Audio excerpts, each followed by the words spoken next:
bring a sacrifice to these grounds. At the next full moon, we have chosen the victim for you. We know of a young girl with flaming red hair and sea-green eyes who lives in your town. She is trusting and most innocent. She is your dear friend, Susan. You will bring her here and behead her with this golden sword. The sword appeared on the altar as if by magic.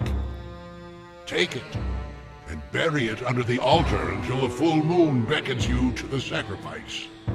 Under my spell, you will do all this. Now go, but remember, you will know nothing of this. But all you must do later will lie hidden in your subconscious mind. Now, bury the sword and go.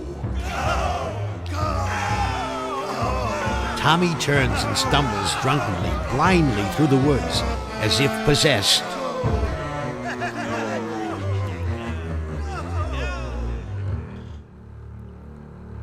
Ah, my dear listener, have you ever been hypnotized or put under a spell? Have you heard of mysterious disappearances and deaths? Can you believe such things really do happen? You know they do. And another innocent victim is about to be taken, unless something or someone can save her.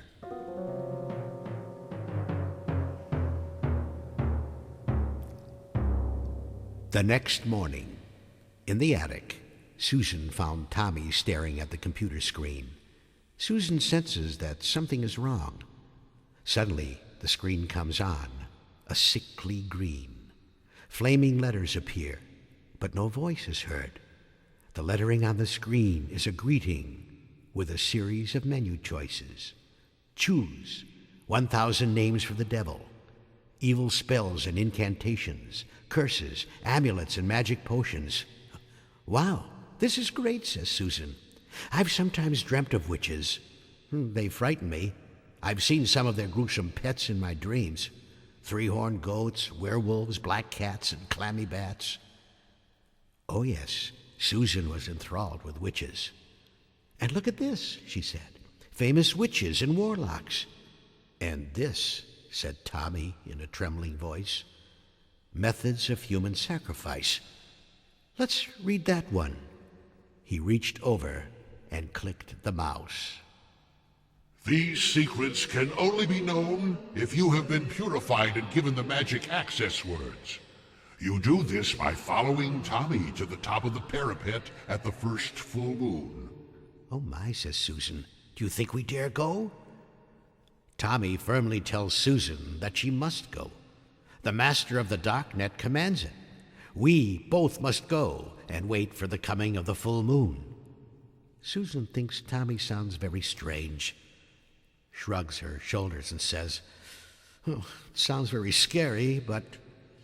She glances once more at the black screen and says, "I'm willing. Let's do it."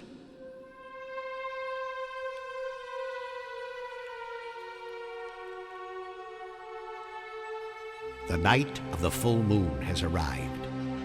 The following events took place at the Dark Promontory. Susan and Tommy reached the witching ground. This time, all the witches and demons were assembled, and Tommy, now in a deep, deep trance, reaches for the golden sword. Susan was put into a deep hypnotic state by the master, her slim body draped over the cold stone altar. There were incantations and secret words said over the body, and Tommy, sword in hand, stood above her. As he lifted to strike, a huge bolt of lightning crashed through the dark cloud above the ground.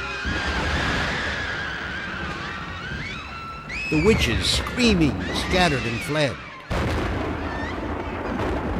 The master escaped into the woods.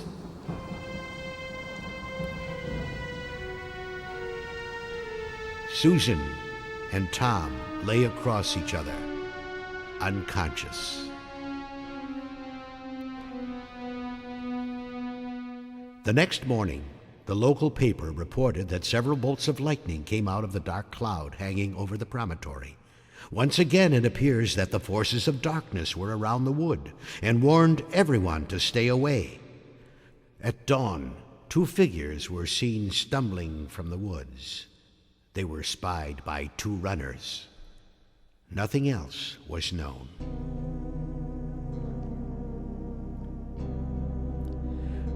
The 2 small figures, Tom and Susan, trying to recover from their ordeal, reached the attic and collapsed on the floor. Neither could remember exactly what had happened to them. Susan only remembered screaming as she saw the sword in Tommy's hand and the brilliant flash of lightning that struck the circle. Tommy lifts his head and gazes at Susan. Susan begins to sob quietly. "Tommy, did you really mean to kill me?" "Of course not. How could I? How could I even think of doing that?" Susan begs Tommy never to contact the Darknet again, or to even think of going into the dark wood ever again.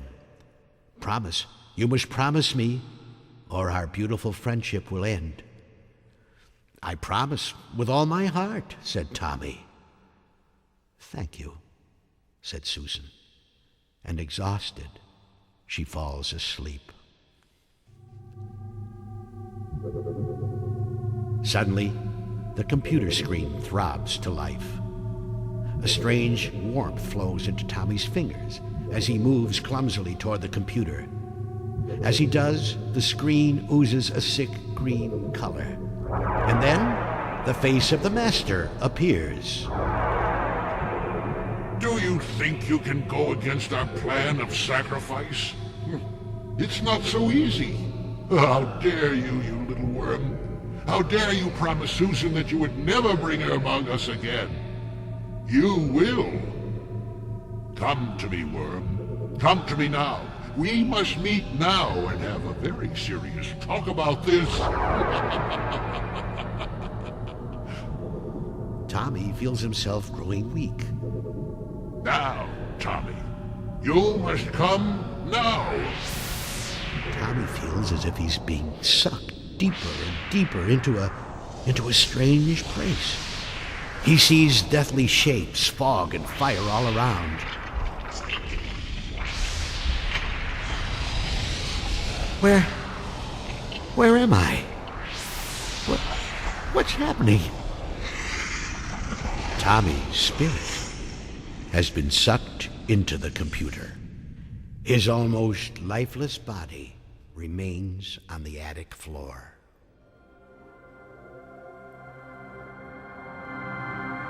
Once again, without command, the computer screen lights up in a beautiful sky blue color.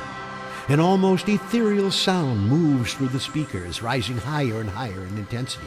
Susan is awakened by the sound and screams when she sees Tommy's lifeless body on the floor in front of the computer. She shakes him and pleads with him to wake up, but there is no response. Susan is in a panic. And then the computer begins to blink frantically. The word Susan is flashed on the screen with a written command. She sits at the keyboard and follows instructions to access the internet page in front of her. She enters the code and reads, "Welcome, Susan. Welcome to the LightNet. The LightNet awaits your entry. If you will press Alt-5 and find the menu, you will find us." There is only one line on the menu page. It reads, "Rescue instructions." Susan excitedly enters, and the following message appears. "Welcome, Susan. We are the protectors of the human race. Since creation, we have prevented the forces of darkness from controlling the earth and its people. We were informed by one of our messengers that a dark page was created on the internet for the purpose of controlling the human race and creating an evil empire. We were watching when you were led to the witching ground. It was our power that sent the bolt of lightning to free you of the sacrifice. We have always watched places of witchery and always saved those who were to become victims." Susan interrupts on her keyboard. "Please, can you tell me what happened to Tommy? He's lying there so still. It appears, though, that he's still alive. Patience! Tommy's body is alive, but his spirit